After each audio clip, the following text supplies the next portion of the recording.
Entré al Tribunal de Familia del centro de Boston, sabiendo que todos en esa sala ya habían decidido cómo terminaría mi historia. Me consideraban imprudente, algunos me creían desesperada. Unos pocos probablemente pensaron que finalmente había perdido la cordura. Mi nombre es Rachel Morgan, y esta mañana me representaba a mí misma en un caso de divorcio contra mi exmarido, Lucas Harrington. Lucas no era solo mi ex, era el CEO de North Shore Freight Group, una empresa de logística que todos en la ciudad conocían. Amigos poderosos, dinero ilimitado y un equipo legal que parecía construido para aplastar a las personas de forma silenciosa y eficiente. Yo no tenía nada de eso. Ningún abogado sentado a mi lado, ningún maletín lleno de archivos codificados por colores, ningún asistente susurrando y pasándome notas. Solo yo, un bloc de notas y una calma que había practicado durante meses. Mientras tomaba asiento, sentí el juicio en el aire, las miradas silenciosas, el acuerdo tácito de que esto terminaría rápidamente. Esperaban lágrimas. Esperaban que firmara lo que me pusieran delante y que desapareciera de vuelta a la vida de la que venía. Lucas ciertamente lo hacía. Ni siquiera intentó ocultar su confianza. Se reclinó en su silla, perfectamente relajado, como si fuera una reunión cuyo resultado ya conocía. Me miró como se mira un capítulo cerrado, terminado, olvidado. Lo que nadie en esa sala de tribunal entendió fue esto. No entré sin preparación. Entré sabiendo exactamente dónde estaba enterrado cada secreto. Durante años, escuché cuando la gente pensaba que no estaba prestando atención. Observé patrones que ellos asumían que yo era demasiado simple para notar. Aprendí a guardar silencio cuando hablar habría sido peligroso. Y ahora, de pie en esa sala, había terminado con el silencio. Este no era el día en que lo perdía todo. Este era el día en que la verdad finalmente entraba en la habitación conmigo. Para entender por qué todos me subestimaron, hay que entender la versión de Rachel Morgan que ellos creían.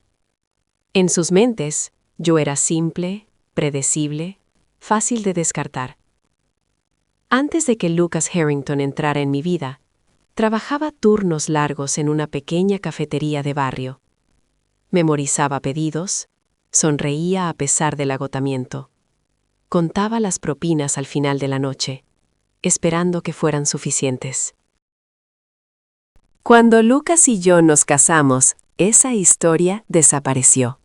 Me convertí en su esposa, no en su pareja, no en su igual. Solo la mujer que se quedaba en casa y le hacía la vida más fácil. Gestionaba la casa, las citas, las obligaciones sociales que lo hacían parecer pulcro y respetable. Recordaba cumpleaños, organizaba cenas benéficas y sonreía a personas que nunca recordaban mi nombre. Para el mundo exterior, esto parecía comodidad. Lo que no vieron fue el control. Lucas manejaba cada dólar. Yo no tenía acceso a nuestras cuentas. Cuando necesitaba dinero, lo pedía. Si cuestionaba un cargo, me decían que no me preocupara por cosas que no entendía. Al principio le creí. Hablaba con confianza. Los números le resultaban fáciles. Me decía a mí misma que así funcionaban los matrimonios, cuando una persona tenía éxito y la otra no. Pero con el tiempo, los límites se estrecharon. Mis llamadas telefónicas eran cuestionadas. Mis amistades disminuyeron. Las invitaciones dejaron de llegar. Finalmente, mi mundo se encogió tan silenciosamente que apenas lo noté. Cuando comenzó el divorcio, Lucas se aseguró de que la narrativa se mantuviera intacta.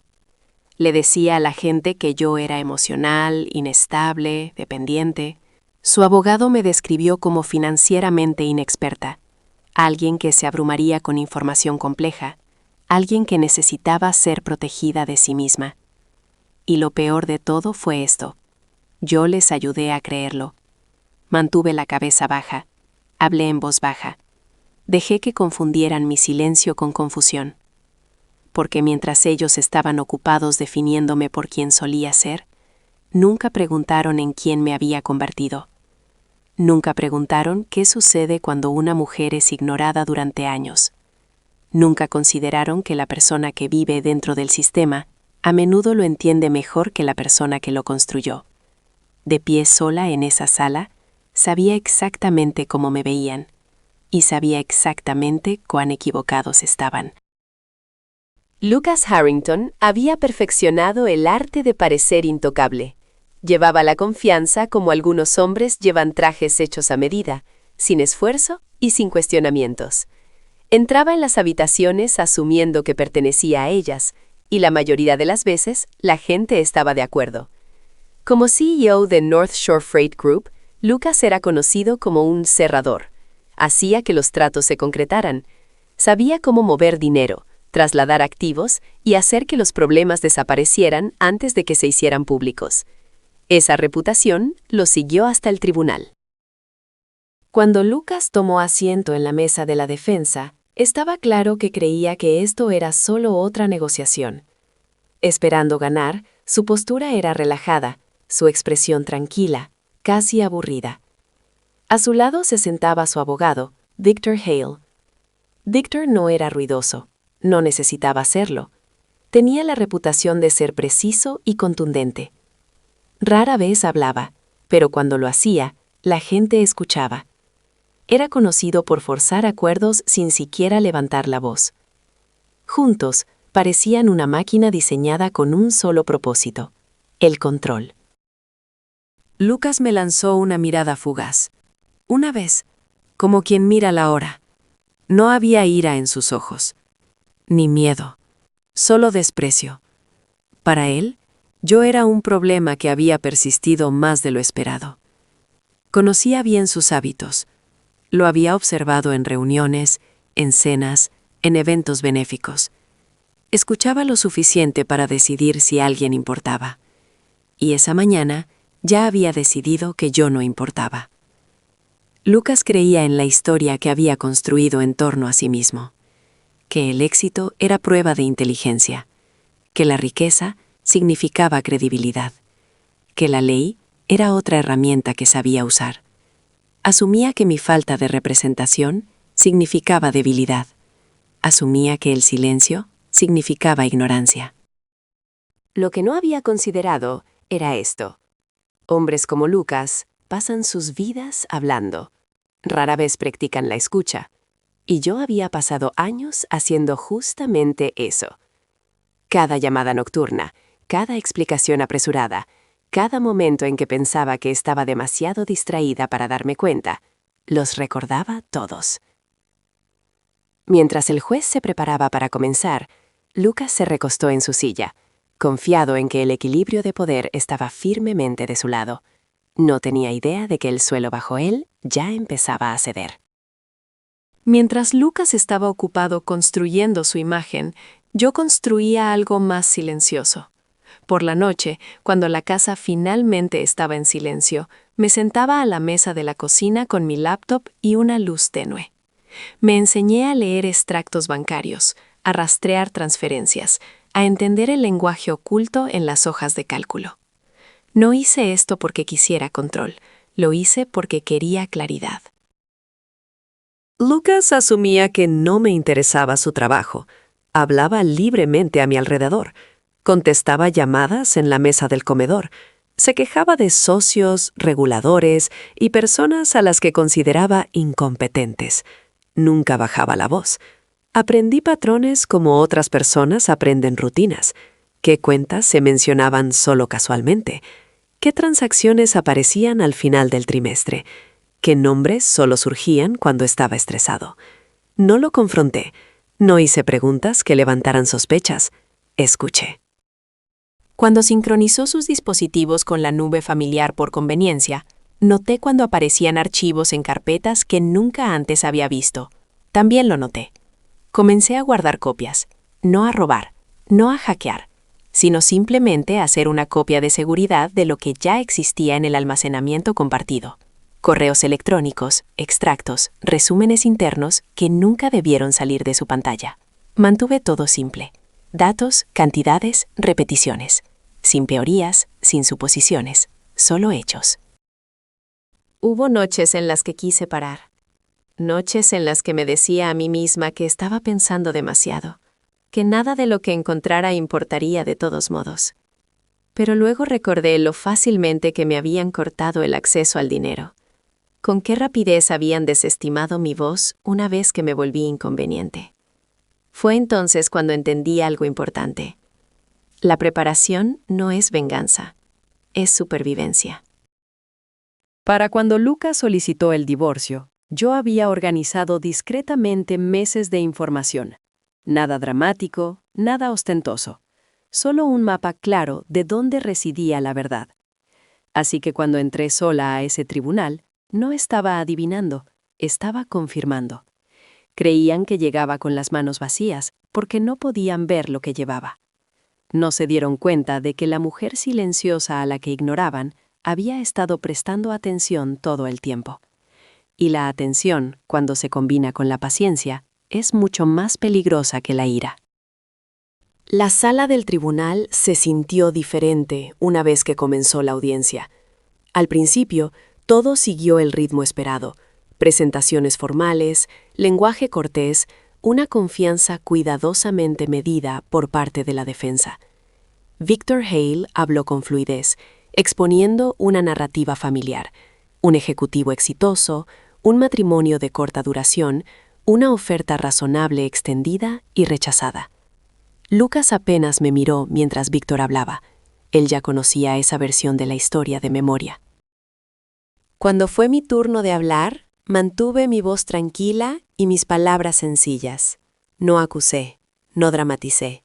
Hice preguntas. Mencioné una cuenta de compensación que Víctor no había nombrado, un vehículo de inversión que Lucas había descartado como insignificante durante nuestro matrimonio.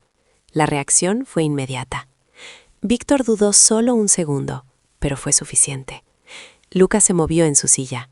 El juez se inclinó ligeramente hacia adelante, su atención agudizándose. No expliqué todo, no revelé documentos todavía.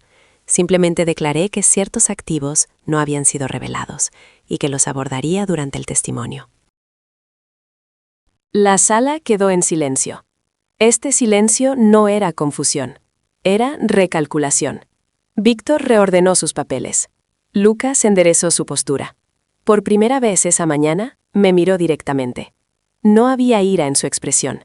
Era incertidumbre. Víctor objetó rápidamente, calificando mi declaración de especulación. Habló con confianza, desestimando mis palabras como un malentendido. No discutí. Solo asentí y dije que presentaría documentos cuando fuera apropiado. Fue entonces cuando lo sentí. El cambio. Lo que había sido rutina, de repente se sintió inestable. La energía en la sala pasó de la certeza a la cautela. Lucas se inclinó hacia Víctor y le susurró algo que no pude oír. Víctor asintió una vez, con la mandíbula tensa. Ya no me estaban desestimando, se estaban adaptando. Y eso me dijo todo lo que necesitaba saber. Aún no había ganado nada, pero la ilusión de control con la que habían entrado se había resquebrajado. Y una vez que eso sucede, nunca se cura por completo. El juez llamó al primer testigo de la defensa, y Lucas eligió la confianza sobre la cautela. Daniel Pierce, el CFO de North Shore Freight Group, subió al estrado con la compostura de un hombre que ya había testificado antes. Habló con claridad. Sonrió cortésmente. Respondió a las preguntas como si esto no fuera más que una formalidad. Víctor lo guió con cuidado.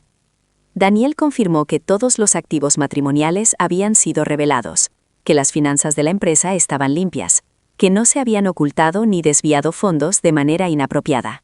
Fue una actuación bien ensayada. Cuando fue mi turno de interrogarlo, no me acerqué inmediatamente al estrado. Me quedé donde estaba, hablando en voz baja. Le pregunté a Daniel cuánto tiempo había trabajado con Lucas. Le pregunté sobre prácticas contables comunes. Le pregunté sobre controles internos y calendarios de auditoría. Preguntas sencillas, preguntas cómodas. Daniel se relajó. Luego le pregunté sobre una cuenta interna utilizada para mantener temporalmente fondos antes de la presentación de informes trimestrales. Dudó solo brevemente, pero la duda estaba ahí. Le pregunté con qué frecuencia se usaba esta cuenta. Le pregunté si aparecía en la lista de divulgación estándar proporcionada durante el proceso de divorcio. Daniel se aclaró la garganta. Dijo que era operativa. Dijo que no era relevante para los activos matrimoniales. Le pregunté si alguna vez se habían movido fondos de esa cuenta a vehículos de inversión externos. La sala quedó en silencio. Víctor objetó, alegando que la pregunta estaba fuera de lugar. El juez la permitió. La confianza de Daniel flaqueó. Explicó que algunas transferencias eran rutinarias y autorizadas. Insistió en que no había ocurrido nada inapropiado. Le agradecí y luego hice una última pregunta. Pregunté si se habían realizado transferencias en los 90 días anteriores a que Lucas solicitara el divorcio. Daniel miró a Lucas antes de responder. Ese fue el momento en que todo cambió. El juez lo notó, Víctor lo notó, y Lucas notó que todos lo notaron. Daniel respondió con cautela, admitiendo que varias transferencias habían ocurrido justo antes de la presentación.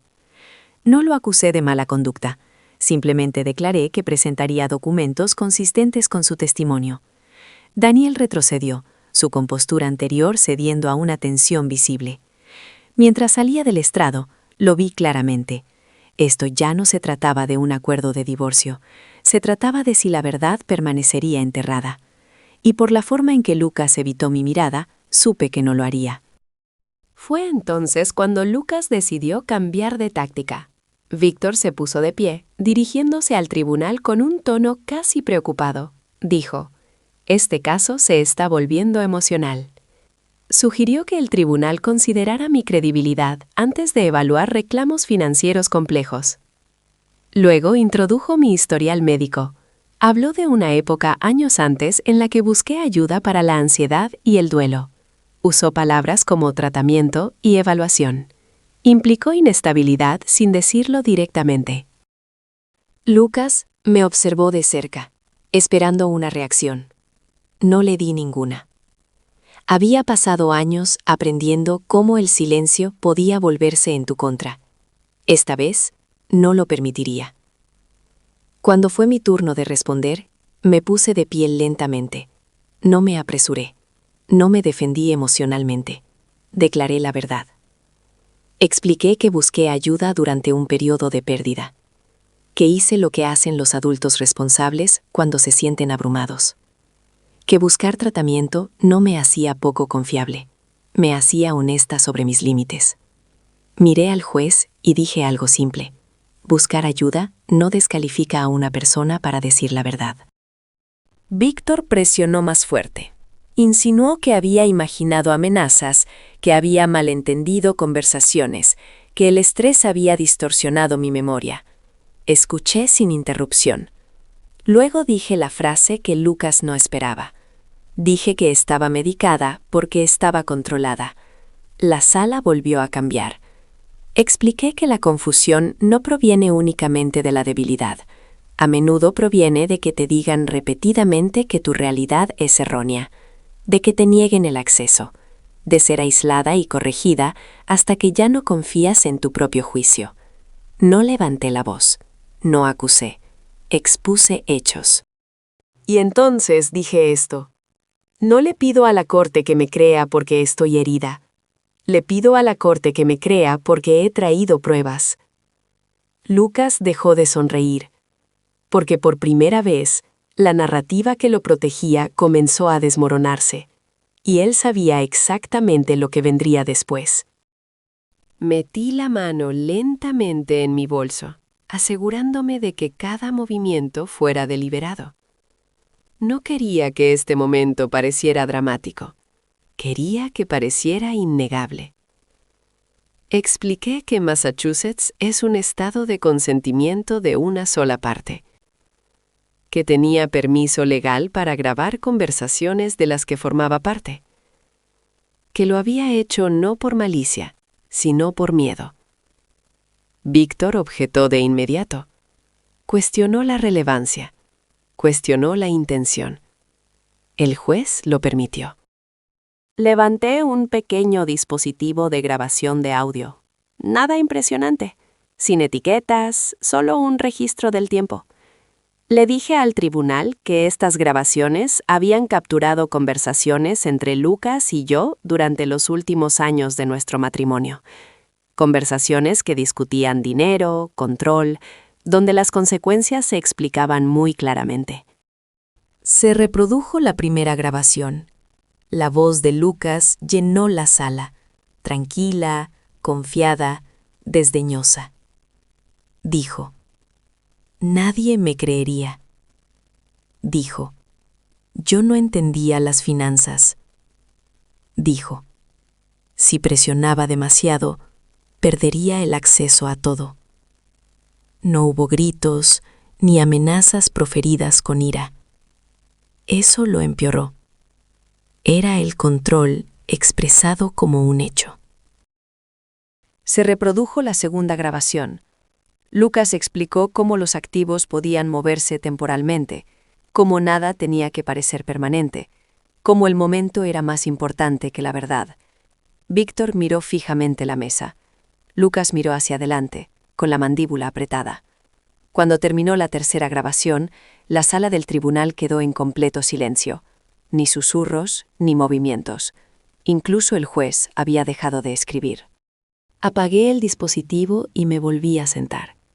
No miré a Lucas. No necesitaba hacerlo, porque el poder no desaparece ruidosamente. Desaparece cuando todos lo escuchan pronunciado en voz alta por primera vez. Y en ese momento, Lucas Harrington ya no controlaba la narrativa. La verdad era que, después de que terminaron las grabaciones, nada se movió durante varios segundos. El juez miró la evidencia, luego a Lucas, luego de vuelta a mí. Esto ya no se trataba de quién se sentía agraviado. Se trataba de rendición de cuentas. Víctor solicitó un breve receso. Su voz estaba controlada, pero la certeza con la que había entrado se había desvanecido. El tribunal denegó la solicitud, ordenando que la audiencia continuara.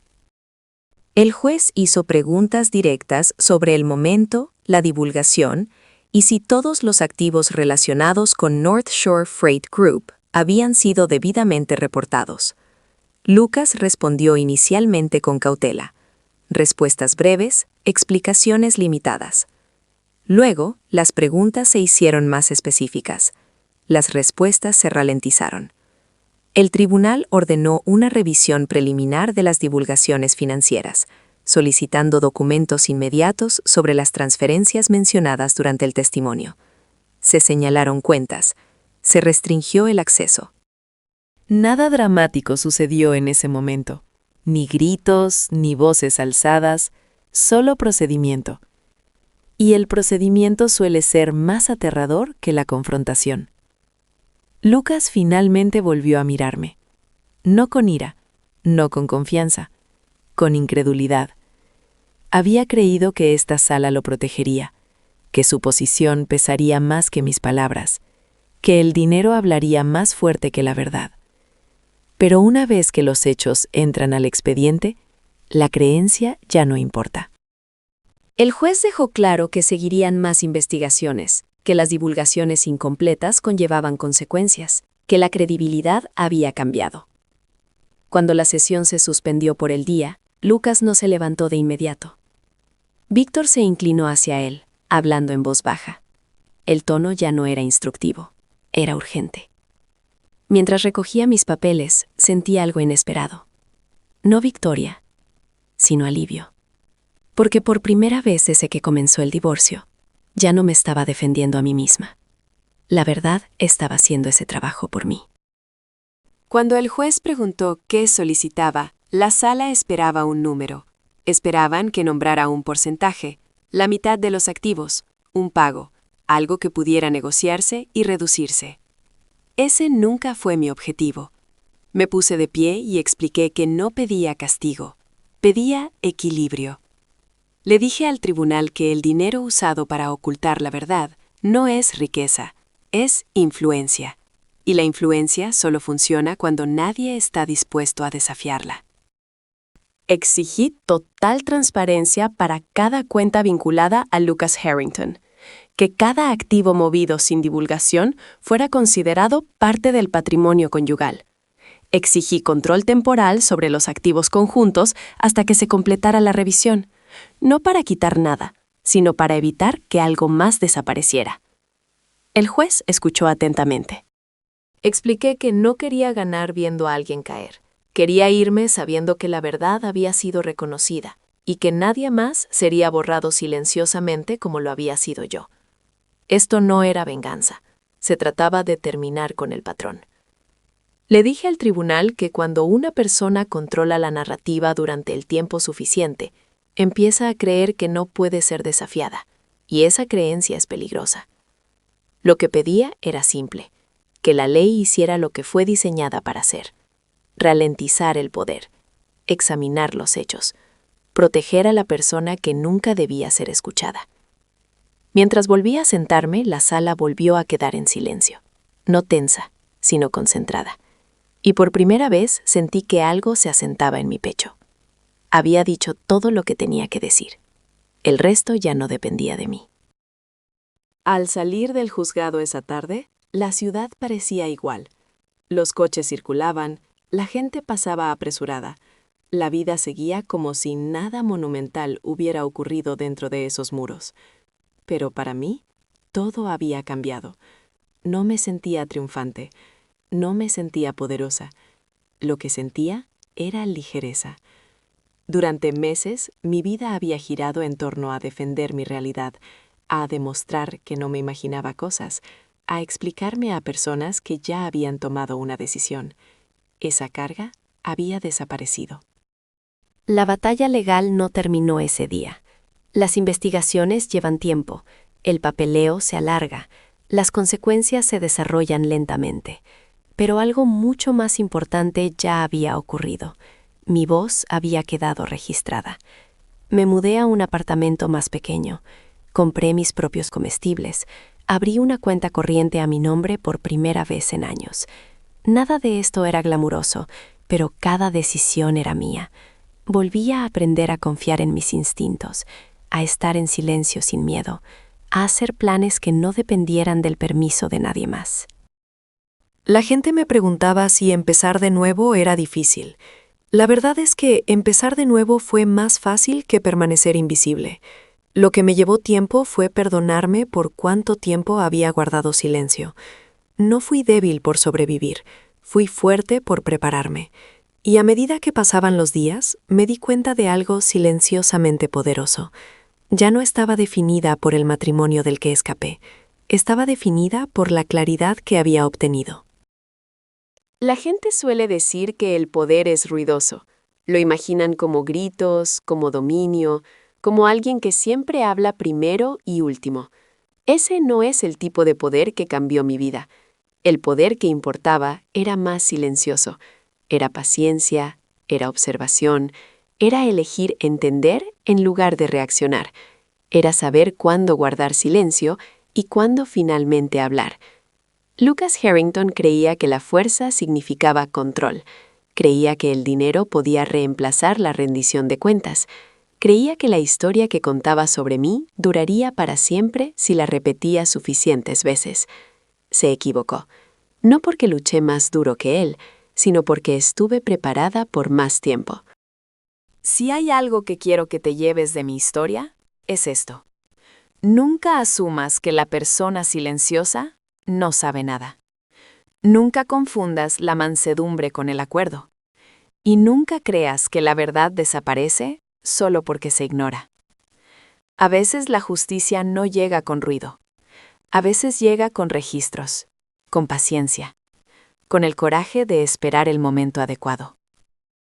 Si esta historia resonó contigo, si alguna vez te has sentido subestimado o invisible, no estás solo. Tu claridad importa, tu memoria importa y tu voz importa, incluso si lleva tiempo ser escuchada. Si encontraste valor en esta historia, por favor, dale me gusta al video. Ayuda a que más personas encuentren historias como esta. Compártelo con alguien que pueda necesitar el recordatorio.